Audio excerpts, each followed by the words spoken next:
Good morning, Orchard, and happy Sunday. I hope you all had a wonderful, full Thanksgiving. I know I did. I spent mine snowboarding, then eating a lot, then napping quite a bit, napping some more, and then obtaining this sweet little Charlie Brown Christmas tree I got from permit-issued land up near Sunlight Ski Resort in Glenwood Springs. So it's the first time I've had a real Christmas tree in my home in over 5 years since I moved out here from Maryland. And one of my favorite things about Christmas is smelling the fresh cut pine. So I was really happy to bring this little bundle of joy into my home. So welcome to online and in-person services at 10 a.m. every single Sunday. If you're new here, especially welcome to you. We'd love to hear from you. If you're watching online, feel free to comment in the section below. Introduce yourself, let us know who you are. You can also find out more information about The Orchard at theorchardlife.com, or you can email connect@theorchardlife.com, and we'd be happy to get you more information and again, introduce yourself. You can make a donation to The Orchard online at theorchardlife.com, or you can do so in person at the offering boxes in the building. There's also a new Orchard app, which is a great way to make that donation as well. So if you're in person with us, so good to see you again. Just remember to bring your mask, social distance of at least 6 feet, enter through the front lobby and sit only with the people you came in with. And we're gonna help the Orchard continue to have these in-person services. We're so very fortunate that we're all able to see each other again. It was a long spring and summer. If you're like me, I was missing the community quite a bit. So the Orchard has been fantastic about keeping up with COVID protocols. I feel very safe going there, and we're just going to keep praying to God that we can continue to meet in person. Okay, so if anything has been ailing you recently, or you feel like you need someone to talk to, the Orchard has a great resource, a great pastoral counselor. You can connect with them at counseling@theorchardlife.com. I know from personal experience that this is a wonderful, wonderful resource, and it's just a great thing to have. So it's another way that the Orchard is reaching out to its community and offering help and support. So again, thank you, Orchard, for all that you have done. So it's my pleasure to introduce you to this week's sermon. It is the second Sunday of Advent, so we will be lighting the second candle in the building. And I encourage you to grab a Bible, grab a journal if you want to record anything that you hear God speaking to you, or that you'd like to remind yourself of later that you hear from the sermon. All are welcome, especially your best friend coffee. So again, thanks for joining us, and we'll go ahead and get started.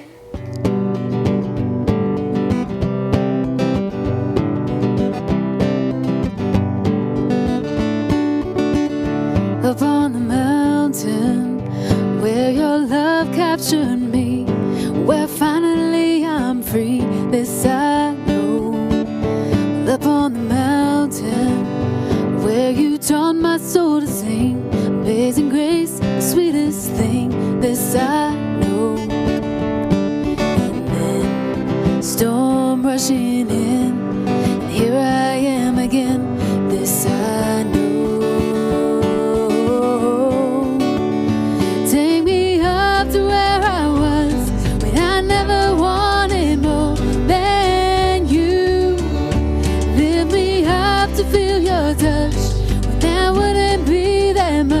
For you, and this I know, this I know, this I know, this I know. Up on the mountain where you took me by the hand, taught me to dance again, this I know. And up on the mountain where you took this heart of stone and put life back in these bones, this I know. Take me up to where I was when I never wanted more than you. Lift me up to where I touched, that wouldn't be that much for you. And this I know,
Today's going to be an interesting sermon. Some of you have heard bits of this back on March 15th, 2020. Do you remember March 15th? It may seem like a lifetime ago, but March 15th, 2020 was the first week where we were shut down and sheltering in place. Remember that first weekend when we couldn't have church in here? Many of you didn't even know about the Orchard back then, but we had church online for the first time. We didn't know much about coronavirus back then, did we? We didn't know how deadly it was. We didn't know that it mainly threatens the vulnerable. I mean, we didn't know how to bake sourdough yet. We didn't know that liquor stores were essential. Most of us had never worn a mask before. And most of us had never coughed in public and been looked at like a pariah. I mean, there's so much we didn't know on March 15th, 2020, the first week of lockdown. I do remember there was a lot of fear nationwide, in our valley, in our church. There was a lot of unknowns, panic even. Remember all the toilet paper off the shelves? And it was that week that God led me to set aside the series that we were currently in and to speak a specific message of peace that we would need that first week in the weeks and the months afterwards. That first week of online church. And so many of us got on and logged in that morning, and our first online Sunday. It was kind of exciting, remember? It was the first week that you wore your pajamas to church. Huh? That was good stuff, wasn't it? And that message that God asked me to speak, it was timely for that week, March 15th. And as I've researched and as I've prayed through what we talk about today, I believe we need a fresh breath of what it means to be at peace. Because today we're in the holiday season of Advent, and we've lit the peace candle today. Week 2, the candle of peace. And so today we're going to look at peace. Because it's not March 15th anymore, is it? We're not the same people we were at March 15th. We have a lot more understanding. We have a lot more fear in other ways, and we have a lot more frustration as well. And if we're honest, though, most of us, we don't have much more peace than we had back then. It's just changed a little bit. And when peace is absent, we find ourselves in one of two emotions. We've talked about this. When peace is absent, we find ourselves in fear or frustration, or some combination of the two. And I would say that those two words, fear and frustration, they define our nation in a big way right now. Fear. Maybe it describes what you're dealing with each day. Or maybe it's frustration that dominates your thoughts and your emotions. But fear and frustration are the two sides of the same peaceless coin. So we dive in today to find out why living in fear or living in frustration will lead you to make decisions that you never would make otherwise. And some of you, I know this about you, some of you love horror movies. You know, those scary movies. I can't stand them. I can't stand scary movies. In fact, to this day, I have never completed the movie The Shining. As soon as those two little girls come on screen, I'm like, nope, I'm out. I can't even watch it. But when I was a kid, anytime there was a sleepover, inevitably, someone would bring a scary movie. Remember the days back of Nightmare on Elm Street or Friday the 13th? Remember those movies? And it always fascinated me when watching those because the movie starts out with what seems to be normal people. And you wouldn't know at the first of the movie that these people have just severe mental illnesses. They seem to think and they seem to speak clearly and they act pretty rationally. But if you fast forward that movie to halfway through, you will see those same rational people making absolutely ridiculous decisions. In fact, Geico has made a commercial of this that just captures it perfectly. So let's watch this video as it paints this picture. Let's hide in the attic. No, in the basement. Why can't we just get in the running car? Are you crazy? Let's hide behind the chainsaws. Smart. Yeah, okay. If you're in a horror movie, you make poor decisions. That's what you do. This was a good idea. Shh, I'm being quiet. Breathing on. That's perfect, isn't it? That's exactly how it goes. They painted the ridiculousness of those movies. When fear hits, people just can't seem to think straight.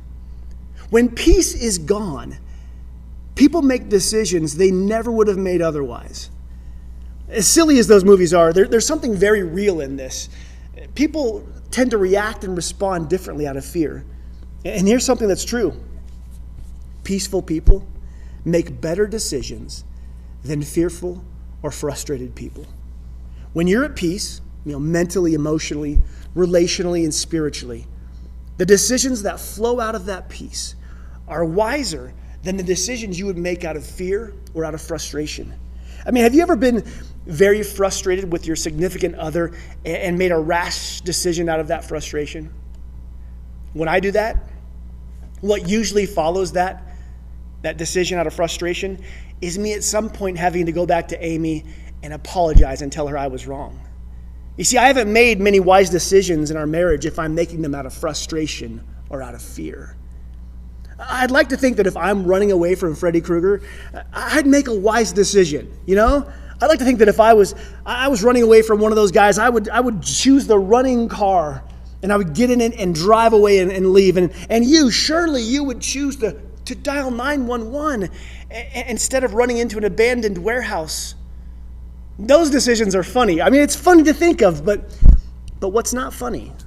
What's not funny is how we as individuals have been making decisions over this past year. Throughout this COVID season, there have been more affairs, more divorces, more addictions, more abuse, more neglect, and more poor decision making than any other point I can remember. And let me be clear, those are not the symptoms of a virus.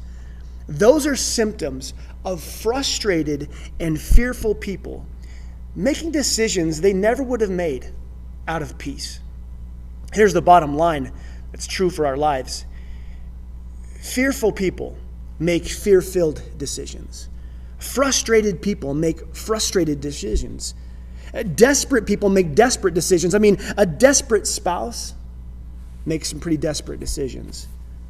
Decisions made out of fear and decisions made out of frustration, both of these are reactive choices that most likely we would not have made if we had been at peace.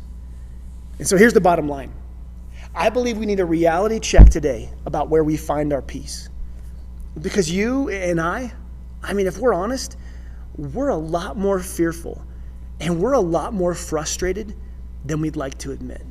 We might hide it, but underneath the surface, there's a lot of fears and a lot of frustration.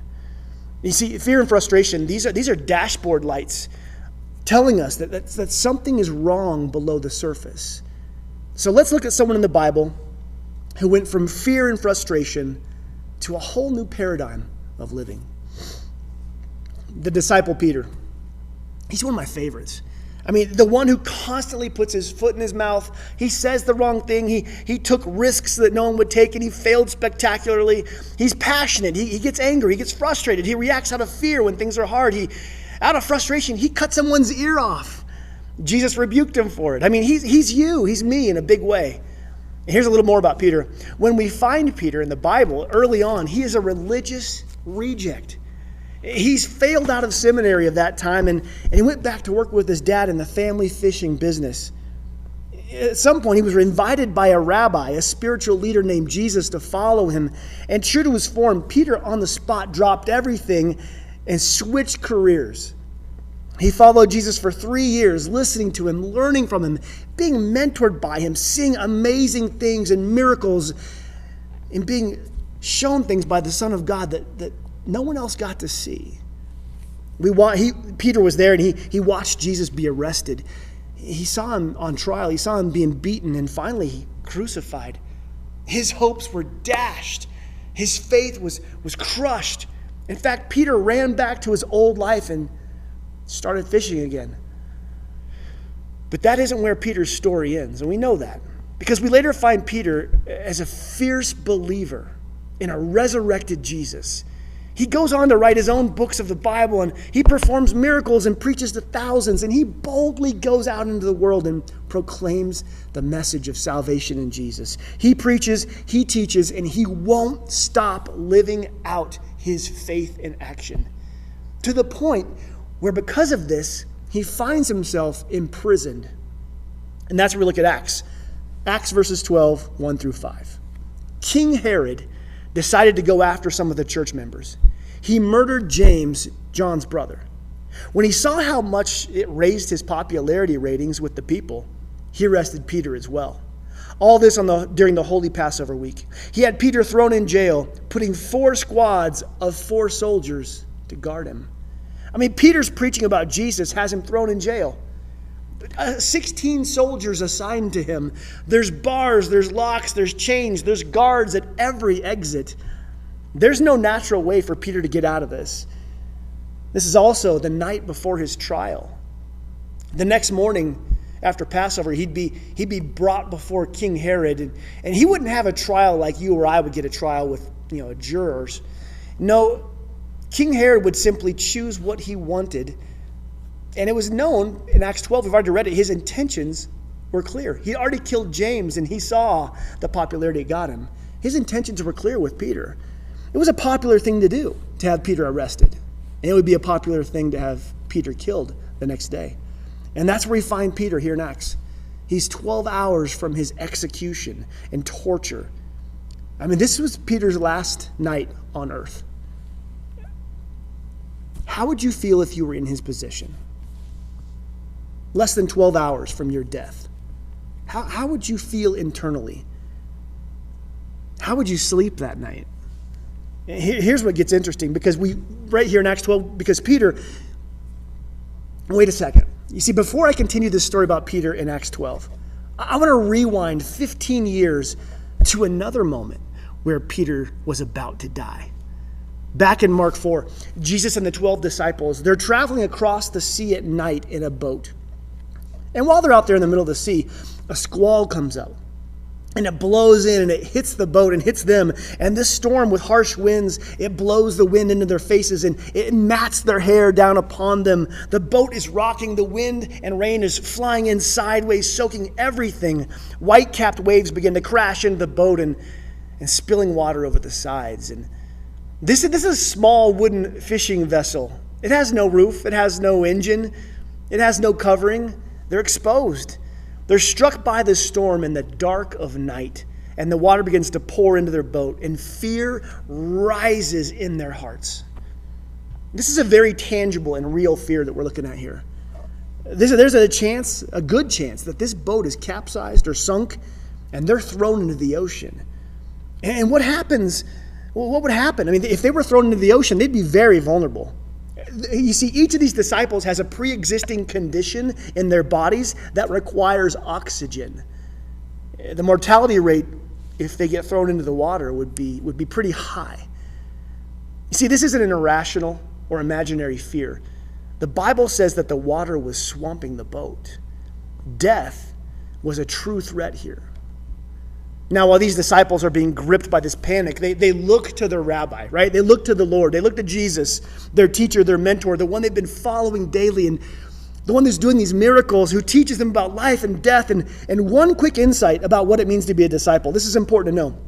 A disciple would follow the rabbi, not to just learn what the rabbi has to teach, but to learn to be like them. This is different than our Western way of learning, where we want to master the information. In this culture, they wanted to become like their master. So they look down to their master, their Lord, their rabbi, and find him in the bottom of the boat. And guess what he's doing? Guess what Jesus is doing during this storm? He's resting peacefully.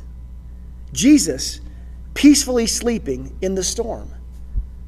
When the disciples could take it no longer, they roused Jesus out of his sleep and begged him to save them. Verse 39, when Jesus woke up, he rebuked the wind, he rebuked the waves, "Peace, be still." And suddenly the wind stopped and there was great calm. Immediately he calms the storm. The wind turns to peace, downpour stops, the waves that were breakers are just smooth as glass. It happened so fast that the disciples are still sitting there, probably just clinging to the side, white-knuckled, wide-eyed, yelling. And Jesus is calm as the water now. He turns to them and he asks them this interesting question. He says, "Why do you have so much fear? Why are you so afraid?"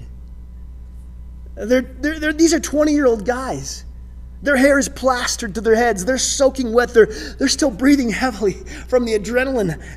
They were on the verge of drowning. This was a legitimate threat to their life. An external storm had moved in and created an internal storm that still raged. And Jesus said, why are you afraid? He follows that question with a second one that's even deeper. Why do you have so little faith? Jesus draws a connecting line between our fear and our faith. The first question, why do you have so much fear? And the second, why do you have so little faith? There's a real and a robust correlation between where you're having fear and what your faith is in. When it comes to how our faith affects our fear, we have to ask, what is our faith in? Jesus' two questions are getting at this very thing because the disciples' fear reveals where their faith is placed. They actually placed their faith in a little wooden boat that they were holding on to so tightly. If this boat fails, everything fails. So be very afraid in that moment, right? And like the disciples, I believe oftentimes all of our faith is clinging to the world around us. Most people's faith is first and foremost in themselves, in their ability, their position, or our own ego. This is normal human stuff here. This is nothing new. Another place that we humans love to place our faith in is in our resources. We place our faith in our financial accounts, or other people coming through for us, or the market, or our profession, or our job. Our faith is in our savings account, and when it gets to a certain level, fear creeps in. Our faith is in our job, and when something threatens our job, fear can rise up. You see, life brings storms. That's just part of life. And if our faith is in ourselves or in our resources, a big enough storm can come through and just shake us to our core. Or a perfect storm, enough perfect storms of small size, can have us living in anxiety daily or just consumed by frustration. This is the human temptation, to have faith in ourselves or faith in our resources. This is why the disciples were so distraught. Their faith in their own swimming ability and their faith in the little boat they were in were both sinking. And Jesus confronted this misplaced faith in his disciples. What Jesus is saying here is, listen, circumstances of life will always storm around you. Storms are going to happen. And your faith better be holding onto something more stable than yourself and your resources around you. Listen, your fear may grow out of the natural storms, but you better have your faith rooted into something that's supernatural. Because if we place our faith in the natural, when the storms come, we're going to be clinging to small wooden boats to save our life. We're going to be clinging to small wooden savings accounts and news reports and relationships and jobs or whatever it may be for you.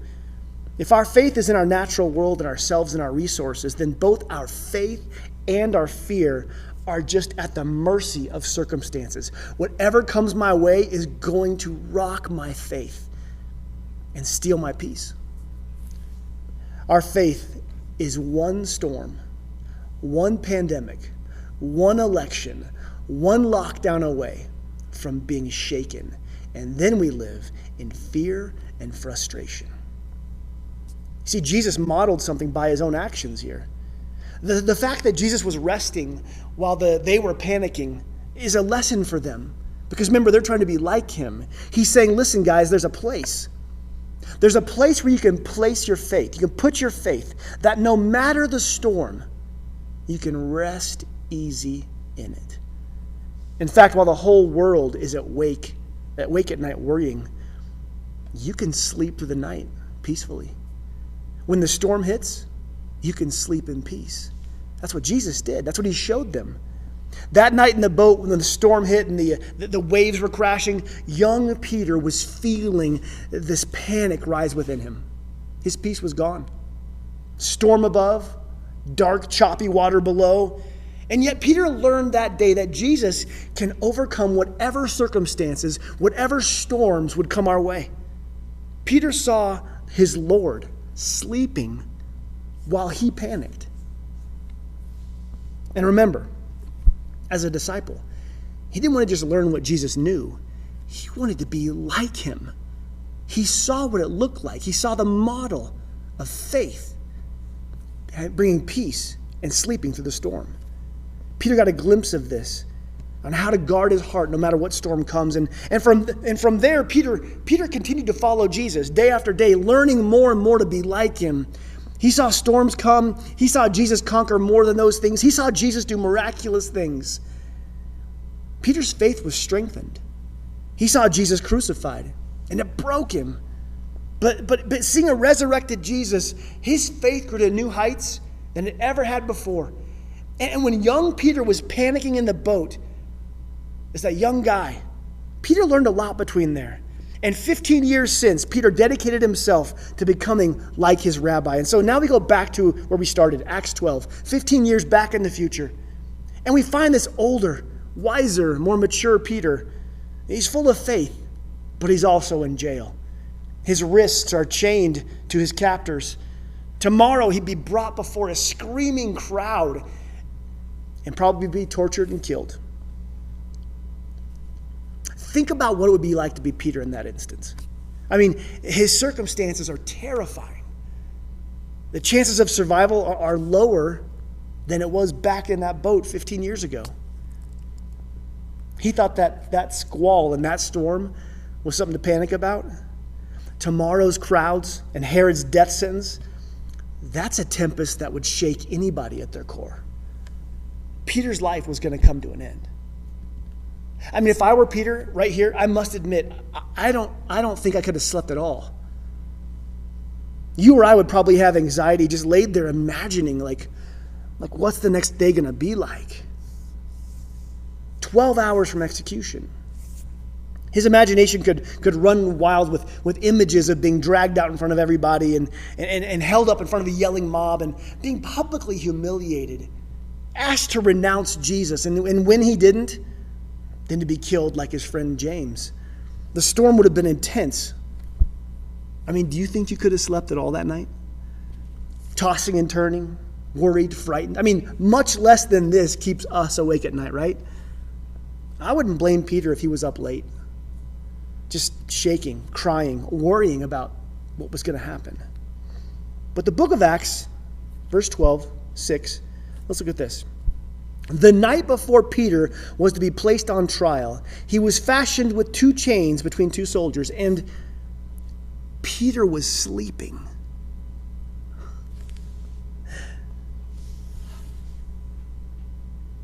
Now, when Peter was panicking in the boat, what was Jesus doing? Sleeping.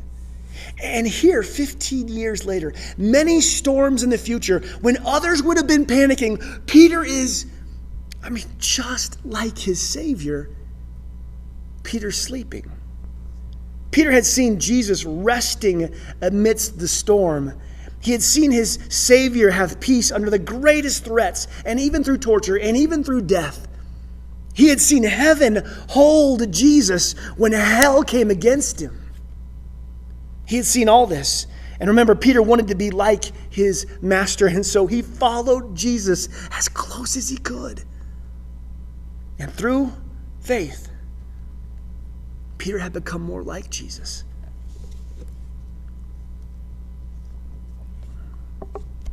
Orchard, Jesus offers us a peace that surpasses all understanding. The more you're with him, the more your faith is found in him through whatever storms may come. We find ourselves today in a year-long storm that seems overwhelming at times. There's no part of our society or our life that has not been impacted by all this. And if you want to know where your faith is placed, look at how fearful and look at how frustrated you've become with it all. Because both are the symptoms of a lack of peace.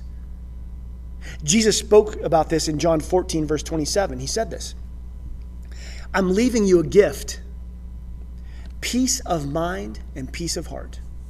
And the peace I give, listen, the world can't give it. So do not be troubled and don't be afraid." I would say frustration would be troubled. And afraid, well, that's obviously fear. Don't give in to those. Be at peace. The world's peace depends on earthly circumstances out there going well. Heaven's peace depends on divine resources. When all things go wrong around us, heaven's peace holds within us. The world's peace comes like through me trying to control. But heaven's peace comes when I learn to surrender more to God. The world's peace relies on power, but heaven's peace grows through prayer. The world's peace leads to worry every time. But heaven's peace, even in the fear, can lead to worship. The world's peace is one moment from fear, but heaven's peace is one moment at a time in faith. The world's peace is shaken in the storm. Heaven's peace is proven in the storm. Jesus said, I don't give peace. I do not give to you peace like the world gives, so do not let your hearts be troubled and do not be afraid. The circumstances around us are storming. The world is a tempest. But there's a God who can hold you in the storm. And there's a peace that can hold your heart and your mind, no matter what it brings. Peter learned to rest in the storm. Peter learned to sleep in peace through whatever the world brought him. And listen, you can learn this as well. You can learn to rest in your mind, in your heart. You can learn to sleep at night, no matter what the world may bring you. Anxiety, anger, and frustration, and all the other things that are rooted in fear, they don't have to dictate your life any longer. There's a way out. Peter found it. It's in pursuing a relationship with Jesus and learning to rest in his peace, regardless of the storm. To be like Jesus, to place our faith in him no matter what happens out there. Listen to these promises in the Bible. Listen to these. Isaiah 26, verse 3. You will keep in perfect peace all who trust in you and those whose thoughts are fixed on you. Which just has me asking, where do you fix your thoughts? That's going to impact your peace. What are you watching on TV? That's going to impact your peace.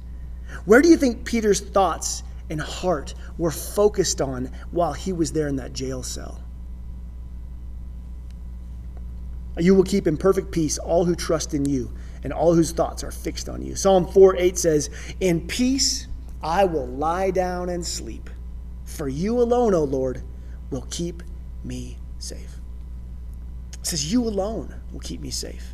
Not my savings, not my abilities, not my relationships, not my tiny boat out in the squall. No. This is a heart that has learned that I can trust in God because he is the one who keeps me at peace. He is the one who keeps me safe.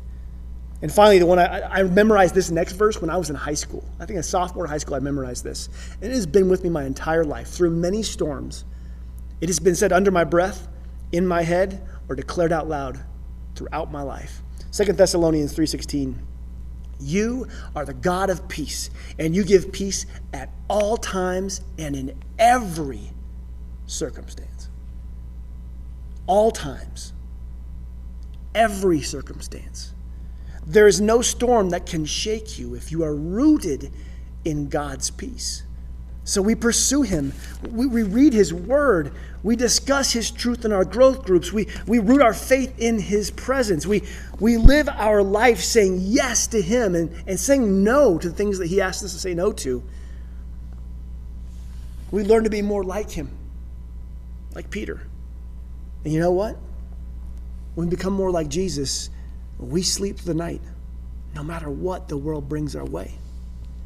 And so, Orchard, that's the call today, is to re-examine where your frustration is and where your fear is.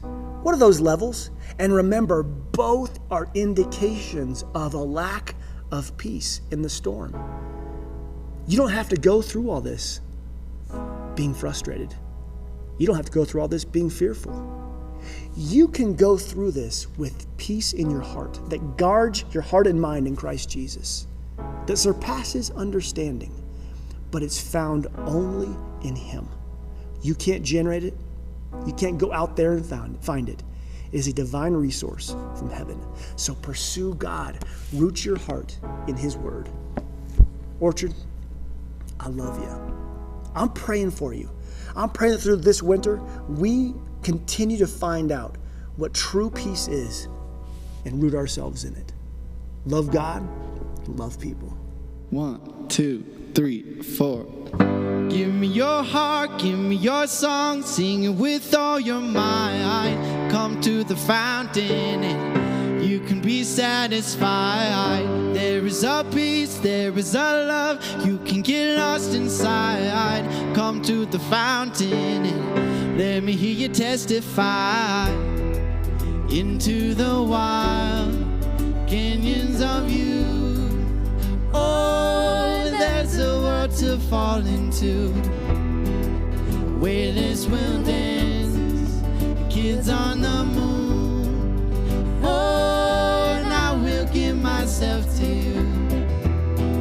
As soon as you start to let go, give me your heart, give me your song, sing it with all your might.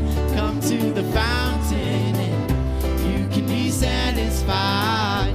There is a peace, there is a love, you can get lost inside. Come to the fountain and let me hear you testify. Wave after wave, deep into deep.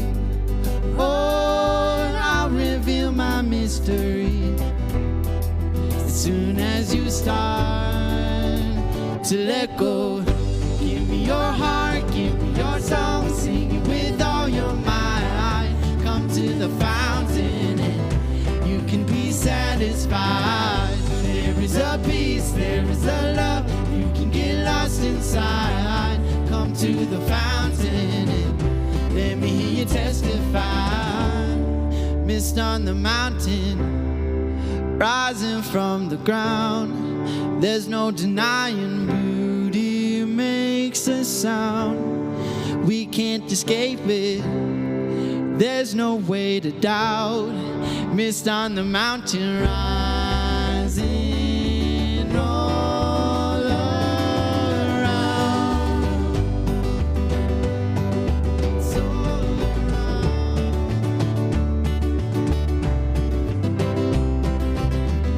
Give me your heart, give me your song, sing it with all your might. Come to the fountain and you can be satisfied. There is a peace, there is a love, you can get lost inside. Come to the fountain and let me hear you testify. There is a peace, there is a love, you can get lost inside. Come to the fountain and let me hear you testify.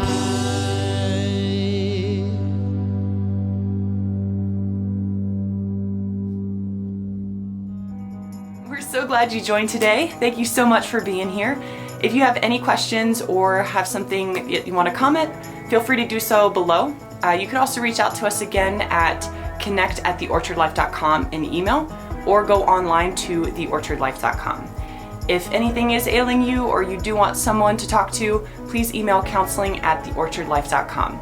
So we're here online and in person. Need more coffee. Online and in person at 10 a.m. every Sunday, so I will be there again next Sunday. I hope to see you all, and thank you so much again for joining us. Have a wonderful day.